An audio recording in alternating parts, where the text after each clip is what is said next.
Transformers. Robots déguisés.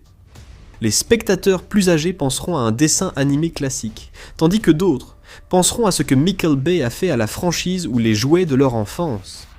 Mais nous pouvons vous garantir qu'aucun d'entre vous ne pensera aux Transformers dans le contexte de la guerre en Ukraine. Mais vous devriez, ils sont là. L'Ukraine vient de lancer quelque chose qui a marqué l'histoire. C'est venu de la mer, s'est transformé, puis a commencé à éliminer des Russes. Le pire cauchemar de la Russie est arrivé. Un nouveau drone révolutionnaire qui fonctionne sur terre et sur l'eau. Une révolution est en marche. Et ce qui s'est passé après que l'Ukraine a déployé son Transformer nous montre le futur brutal qui attend les pantins de Poutine. Dans ce que son armée qualifie de première mondiale, l'Ukraine vient de réussir une opération combinée terrestre et maritime qui reprend le débarquement amphibie traditionnel et lui donne une touche du 21e siècle. Nous allons vous donner l'essentiel. L'Ukraine a envoyé un drone de surface transportant un robot terrestre vers un site occupé par les Russes. Lorsque le drone maritime est arrivé, il a débarqué le robot terrestre et est retourné dans l'eau, laissant le robot attaquer la position russe. Aucun soldat ukrainien n'a été blessé lors de cette opération. Ce que nous avons vu à la place, c'est une fusion incroyable de deux types de drones différents en un seul véhicule d'attaque, et la Russie n'était tout simplement pas prête pour ça. Ça paraît fou, non ? C'est presque comme si cela sortait d'un film, mais c'est arrivé, et voici les détails. L'endroit, c'était la flèche de Kinburn. Ce petit bout de terre fait déjà parler de lui dans l'actualité depuis longtemps. Mesurant seulement 40 km de long, la flèche de Kinburn est occupée par les troupes russes depuis l'occupation initiale de Kherson en mars 2022. La flèche est importante pour son emplacement. Nichée entre l'estuaire du Dniprobug dans la région de Mykolaïv et la mer Noire, la flèche est essentiellement une barrière ou un point de contrôle que celui qui la contrôle peut utiliser pour réguler l'accès à la côte sud de l'Ukraine. La Russie fait cela depuis des années. Elle a installé des unités de surveillance sur la flèche pour surveiller tout trafic maritime approchant Mykolaïv ou Odessa, en plus d'utiliser la flèche pour harceler les routes maritimes ukrainiennes et lancer des frappes d'artillerie contre des cibles sur les rives du Dnipro. L'Ukraine veut récupérer la flèche de Kinburn. Pendant un moment, en juin, il semblait que cela allait se produire, car une campagne de pression ukrainienne semblait avoir forcé le retrait des troupes russes de la flèche. La Russie l'occupe toujours, donc l'Ukraine continue d'agir. En prenant la flèche de Kinburn, l'Ukraine prive la Russie d'une plateforme de surveillance clé et sécurise davantage les routes maritimes pour ses navires marchands. La stratégie d'isolement menée par l'Ukraine n'a pas permis de libérer la flèche de Kinburn. Grâce à sa nouvelle approche par drone inspirée des Transformers, l'Ukraine pourrait enfin disposer de l'outil nécessaire pour reprendre ce territoire clé.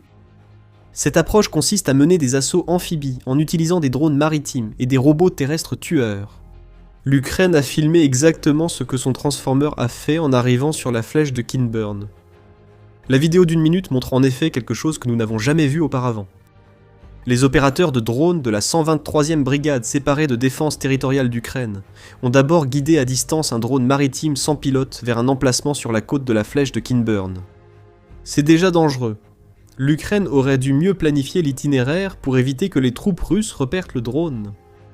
Un examen attentif de la vidéo montre le drone terrestre, prêt à être déployé, chevauchant le drone maritime. Le drone maritime a atteint la côte, déployé une rampe, puis le robot terrestre a entamé l'opération. Ce n'était pas une mission de sauvetage comme celle où interviennent souvent les robots terrestres. Le robot ukrainien était prêt au combat. Alors que le robot s'éloigne du drone maritime, on aperçoit une mitrailleuse, sans doute une PKT montée dessus. Le robot ukrainien avance le long de la côte en direction de sa cible, puis il commence à tirer. La vidéo ne montre pas la fin de l'escarmouche, mais ce n'est pas nécessaire. Le potentiel au moins saute aux yeux. L'Ukraine peut désormais débarquer des robots terrestres capables de transporter des mitrailleuses, des mines et d'autres armes sur les côtes des endroits occupés par la Russie. Nous savons déjà ce que vous pensez. Cela pourrait être décisif pour libérer la Crimée occupée. Nous sommes d'accord et expliquerons bientôt pourquoi. Mais examinons d'abord quelques points sur l'opération de la flèche de Kinburn. L'Ukraine a qualifié cela de première mondiale incontestable. Nous avons assisté à un débarquement amphibie opéré par ce qui s'apparente à un hybride entre drone maritime et drone terrestre. Rien que de le dire suffit à sidérer et provoquer des cauchemars chez les soldats russes, déjà marqués par les merveilles métalliques de l'Ukraine. Business Insider considère cela comme une avancée majeure dans l'utilisation des systèmes sans pilote en guerre. Nous ne pouvons toujours pas contester cette évaluation, et cela change tout pour l'aspect naval de la guerre. Les drones maritimes et robots terrestres ne sont pas nouveaux. L'Ukraine utilise les robots terrestres depuis des mois pour des opérations, évacuations, logistique et missions de combat. Les drones maritimes sont utilisés depuis plus longtemps encore. La flotte de la mer Noire pourrait en témoigner. Les navires survivants pourraient le faire. De nombreux navires de guerre russes ont subi les attaques de drones maritimes et sont désormais coulés ou hors d'usage. Mais ce que nous voyons maintenant, c'est la fusion de deux technologies qui causent déjà de sérieux problèmes à la Russie. C'est ça qui change la donne ici. Mais en dehors des images partagées par l'Ukraine, il faut spéculer sur les types de drones utilisés par l'Ukraine. Lors de la création de cette vidéo, le drone maritime employé dans l'opération reste non identifié. Cependant, on pense que le robot terrestre appartient à la famille de robots Rise, qui s'est fait remarquer en Ukraine pendant une grande partie de 2026. Il est possible que nous assistions à une ingéniosité sur le champ de bataille inattendue même pour le ministère de la Défense ukrainien. Ce n'est qu'en avril que le ministère a rendu les Rise et Rise Pro disponibles pour les unités, afin qu'elles puissent les acquérir via la place de marché Brave One, où les unités peuvent échanger les points E qu'elles gagnent en accomplissant des opérations avec des drones contre d'autres drones. Peut-être que la 123e brigade de défense territoriale séparée a saisi l'occasion d'acheter le Rise parce qu'elle avait une grande idée pour la flèche de Kimburn. Nous savons maintenant quelle était l'idée. Le Rise s'était imposé avant même d'arriver sur la place de marché Brave One. À Dobropelia, des membres de la 93e brigade mécanisée séparée d'Ukraine avaient déjà utilisé un Rise dans le cadre d'une contre-offensive, où le robot, équipé d'une mitrailleuse, a servi à nettoyer les maisons occupées des soldats russes. Metsa dit que ce seul robot Rise a joué un rôle clé dans la libération des villages de Vezela et Druzhka il y a quelques mois. Et celui-là a également été filmé en train de rouler sur une route près de Vezela, tirant sur les positions russes, alors qu'un message demandant de se rendre était diffusé aux soldats russes via un haut-parleur monté sur le robot. C'est terrifiant. Imaginez voir un robot s'approcher de vous, une mitrailleuse pointée sur votre cachette, vous disant qu'il est temps de vous rendre, ou bien qu'un morceau de métal invincible va tirer. Le Rise a également été utilisé pour l'usage auquel on pouvait s'attendre. Le robot, qui a en fait été dévoilé en 2024, dispose d'une portée allant jusqu'à 20 km, ainsi que d'une capacité de charge utile de 300 kg à participer à une mission de sauvetage en février dernier. Cette fois, un Rise Pro a sauvé un soldat blessé de la 112e brigade de défense territoriale d'Ukraine, en se rendant à l'abri où le soldat se cachait, en survivant aux attaques de drones FPV et d'artillerie pendant le trajet, puis en évacuant ce soldat vers une position sûre. Nous savons assez sur le Rise et ses capacités pour supposer que le robot utilisé dans la stratégie Transformers de l'Ukraine est un Rise. Il a le même aspect, peut transporter une mitrailleuse comme on l'a déjà vu avec un Rise, et est aussi disponible sur la place de marché Brave One. Tout concorde, mais c'est surtout le potentiel qui compte ici. Dans la vidéo ukrainienne, une opération unique a été menée par 2 drones récemment associés, marquant l'histoire militaire. Un modèle a été établi. Imaginez maintenant ceci, une armée de ces Transformers, tous prêts à lancer des assauts amphibies. Vous savez déjà que nous parlons ici de ce qui pourrait attendre la Crimée. Cette nouvelle approche par drone pourrait tout changer dans la stratégie ukrainienne pour la péninsule occupée. Avant d'aller plus loin, rappelons que vous regardez The Military Show. Nous allons au-delà des gros titres pour vous offrir l'histoire complète et une analyse détaillée. Si ce que vous voyez vous plaît, n'oubliez pas de vous abonner à la chaîne et d'activer la cloche de notification. Alors, la Crimée. L'Ukraine n'est pas censée pouvoir attaquer la péninsule par voie amphibie. Certes, la Russie agit ces derniers temps comme si quelque chose de ce genre pouvait se produire. L'Ukraine isole la Crimée en ciblant des camions de carburant et de ravitaillement sur terre, ainsi que des navires en mer Noire et en mer d'Azov, ainsi que les nœuds logistiques en Crimée et territoires occupés, ce qui inquiète désormais les planificateurs militaires russes. Comme l'a rapporté RBC Ukraine, le 3 juillet, les unités russes en Crimée ont mené des exercices d'état-major spéciaux pour se préparer à repousser une attaque amphibie, ainsi que pour renforcer les défenses côtières. Cependant, une telle attaque traditionnelle paraît peu probable. D'une part, l'Ukraine n'a pratiquement pas de marine, et n'a certainement pas assez de navires de débarquement pour envoyer un contingent suffisamment important de troupes en Crimée afin de reprendre la péninsule par la force. Même sans problème de navires, l'Ukraine devrait mobiliser des dizaines de milliers, voire 100 000 soldats ou plus, pour libérer la Crimée, si elle adopte l'approche amphibie que la Russie s'apprête à contrer. Même avec drones et artillerie, l'Ukraine aurait du mal à percer les défenses de la Crimée occupée tout en repoussant les forces d'invasion continentale. Se disperser à l'excès serait un problème. Mais maintenant, un scénario alternatif émerge. Imaginez ceci. Après avoir vu ce que la 123e brigade indépendante de défense territoriale vient d'accomplir sur la flèche de Kimburn, les planificateurs militaires ukrainiens ont une idée. Ils disposent déjà de drones maritimes et des robots terrestres. Rails sont construits chaque jour. Une attaque amphibie traditionnelle n'est peut-être pas nécessaire. Au lieu de cela, l'Ukraine pourrait faire ce qu'elle a fait pendant la majeure partie de la guerre, c'est-à-dire bouleverser toutes les attentes pour lancer une campagne de libération en Crimée que personne n'attend. En formant une armée de robots, comme les drones transformeurs déployés à Kimburn, l'Ukraine pourrait envoyer des dizaines, voire des centaines de robots terrestres sur la côte criméenne. Ces robots ne reprendront pas la Crimée seuls, bien sûr. Leur portée est limitée, et ils ne peuvent être envoyés qu'avec une puissance de feu limitée. Ils pourraient détruire les défenses côtières russes en Crimée avec des mitrailleuses, ou des attaques kamikazes utilisant des mines ou explosifs. L'idée ici ne serait pas de nettoyer complètement la côte criméenne, cela nécessiterait des milliers de transformeurs. À la place, l'Ukraine pourrait utiliser cette approche pour dégager certaines portions de la côte, ce qui lui permettrait d'infiltrer des équipes de forces spéciales en Crimée, où ces équipes pourraient mener des opérations, pour détruire des positions de troupes, défenses aériennes et autres cibles clés. Ce ne serait pas une invasion totale de la Crimée occupée, mais cela transformerait la péninsule en zone dangereuse, alors que l'Ukraine isole déjà la Crimée avec son programme de blocus logistique. Faisant partie d'une stratégie plus large, cette politique d'isolement a déjà causé d'importantes pénuries de carburant en Crimée. De plus, l'Ukraine cible les sous-stations électriques, provoquant des coupures de courant fréquentes sur la péninsule. Les occupants de la Crimée ont déjà peur. Une destination de luxe pour les Russes est devenue une zone de guerre. L'Ukraine le sait.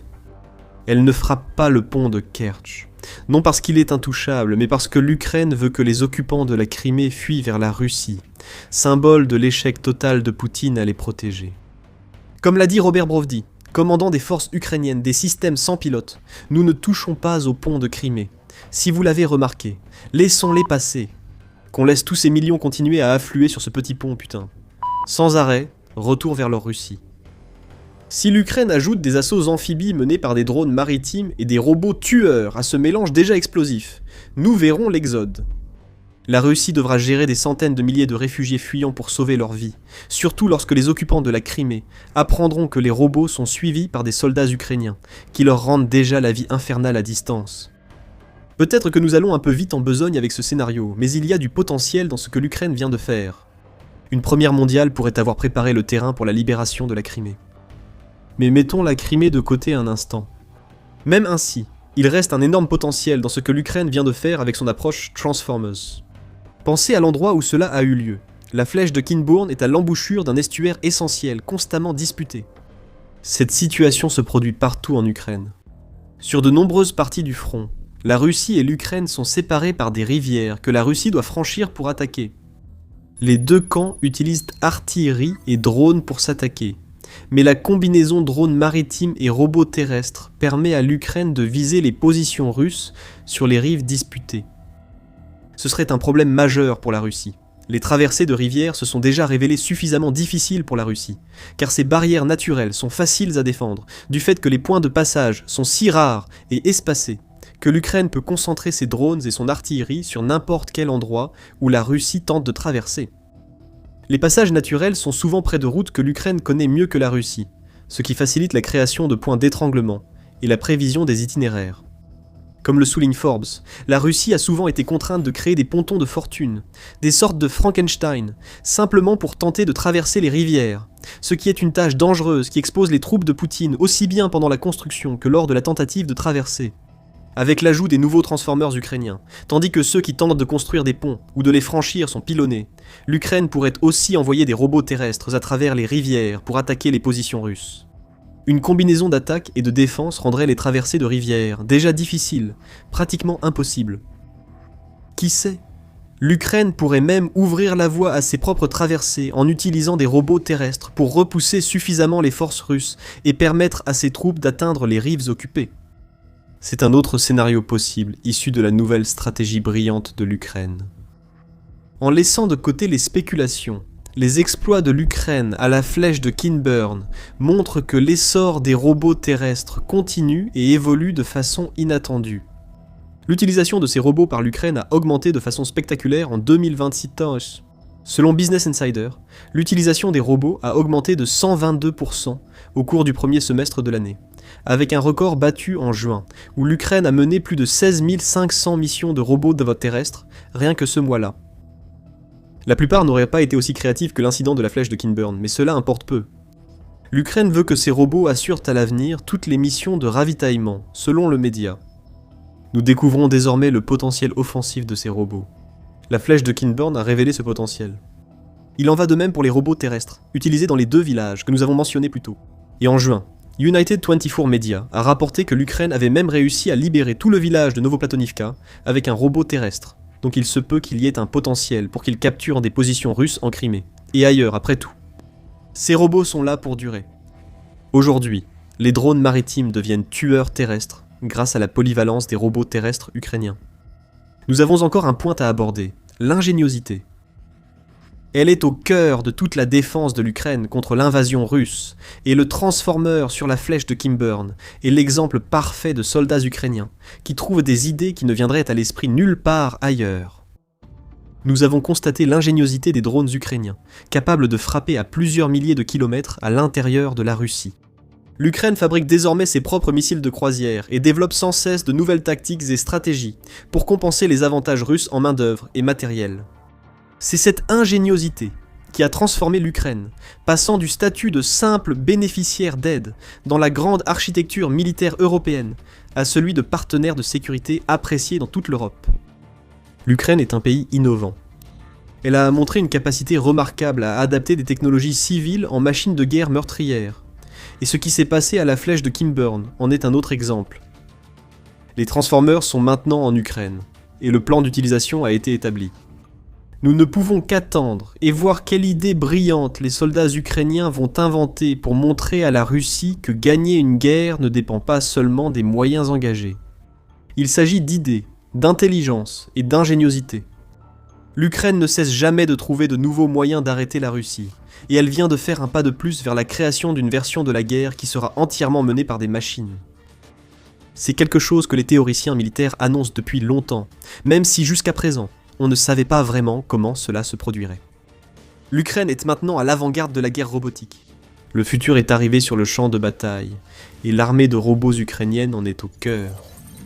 Découvrez pourquoi ce futur se réalise aujourd'hui et comment l'Ukraine a développé des robots et a changé d'échelle si vite dans notre vidéo. Et si cette vidéo vous a permis de mieux comprendre ce qui fait fonctionner l'armée ukrainienne, nous avons encore beaucoup à vous montrer. Abonnez-vous à The Military Show et restez attentifs à ce que nous allons bientôt publier sur la chaîne. Et merci comme toujours de nous regarder.